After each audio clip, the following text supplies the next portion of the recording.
And so I would have the framework to help me further do what I do really well as a practitioner. And that's why the doctorate, the DrPH, really spoke to me.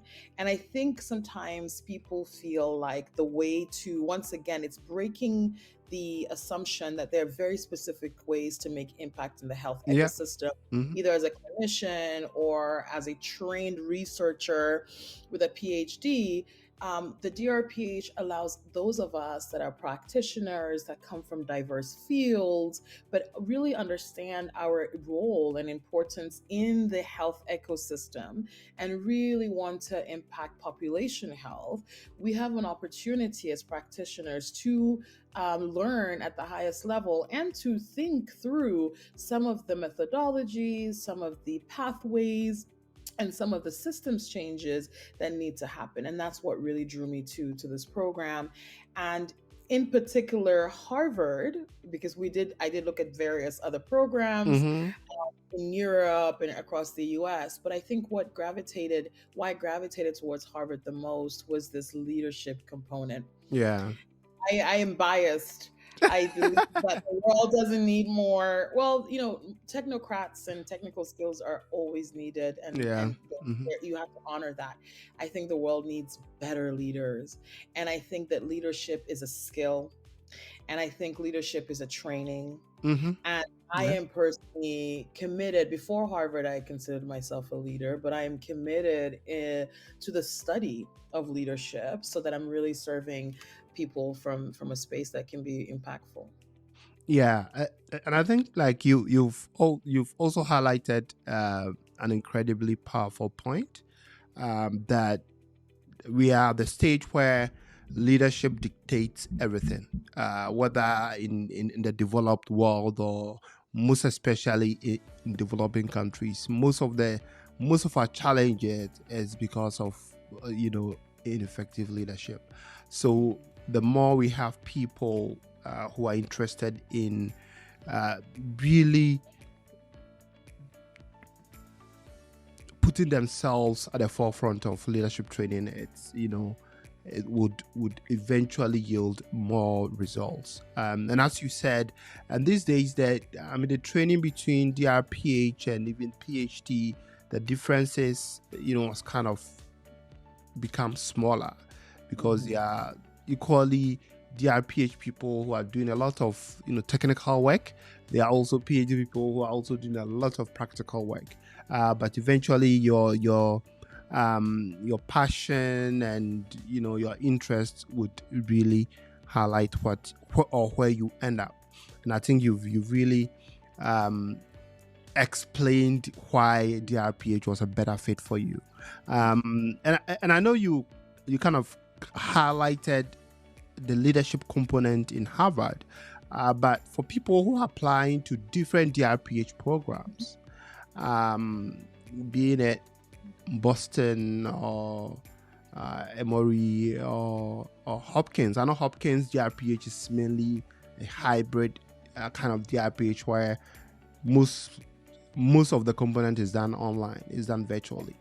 For Harvard, why would you? Apart from the brand name, why would you advise someone to apply to Harvard DrPH? In your 2 years being at Harvard, what has been some of the things that have stood out to you?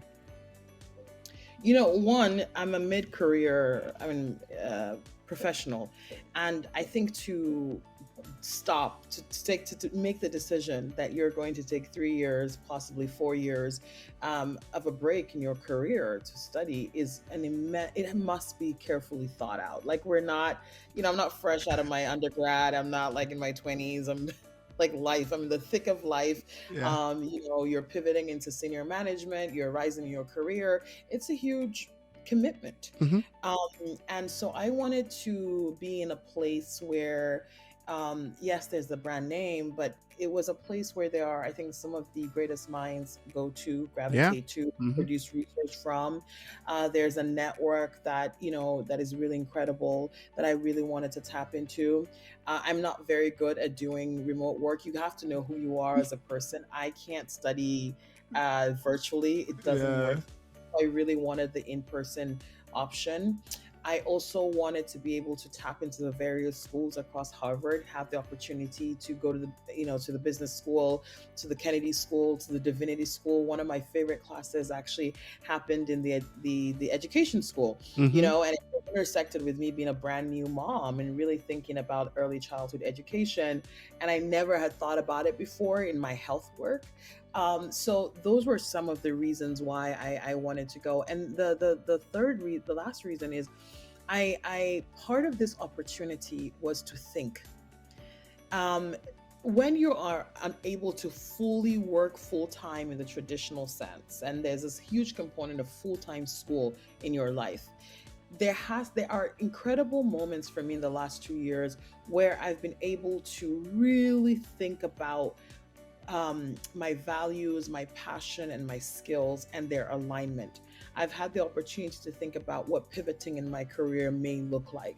I've had the opportunity to get very connected to other individuals that are very talented and have the skill sets to collaborate with on projects that matter to me. So it's been on so many levels a rewarding experience, despite the fact that, like, I'm not working the way I wish I was working. Despite the fact that, your life looks completely different, especially when you're a parent, and you're going to school and you're trying to live life.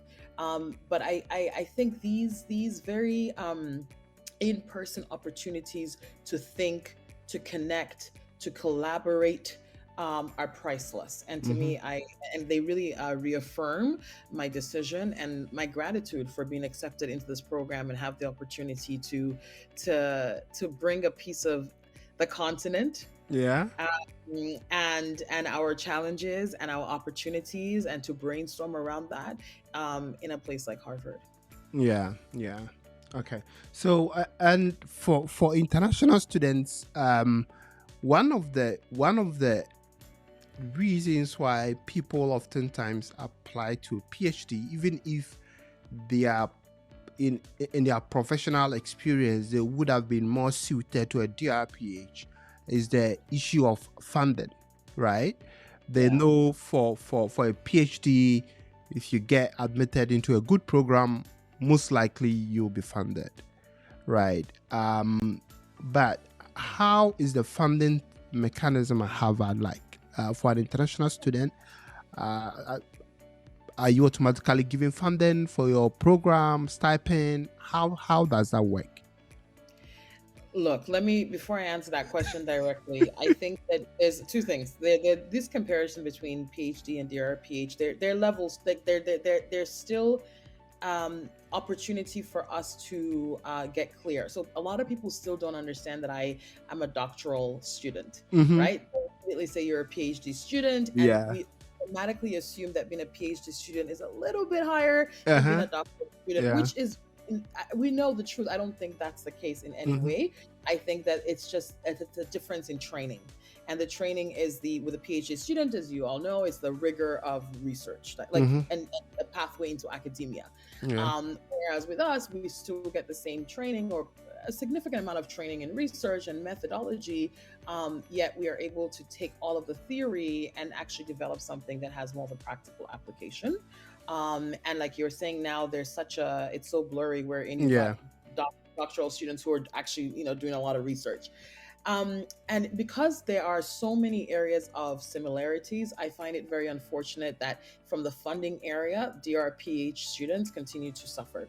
So universities like Boston University offer full scholarship. They're one of the Yeah. few. Mm-hmm. There are Mm-hmm. other programs, I believe, in the US that will give you a full scholarship. They're far and few and in between.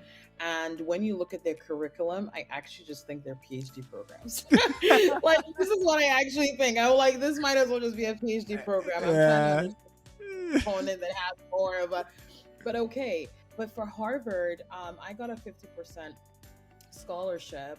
So, but my tuition every year it's over $51,000. So, if they're paying for half of it for the first 2 years of your program, you still have to come Yeah. up with $51,000. Not even 51, 73 or 76 something, $78,000 of tuition. Because for the third year, you've got to pay the full $25,000 for yourself. Wow. And So that's challenging. And then on top of that, that's all you get. That's the only scholarship I got was the 50% off. And then once you get in, you can apply for different grants and different opportunities, which can offset your costs. But you've got to be very on top of the Yeah. fellowships. You've got to be Yeah. very on top of Hmm. the grants.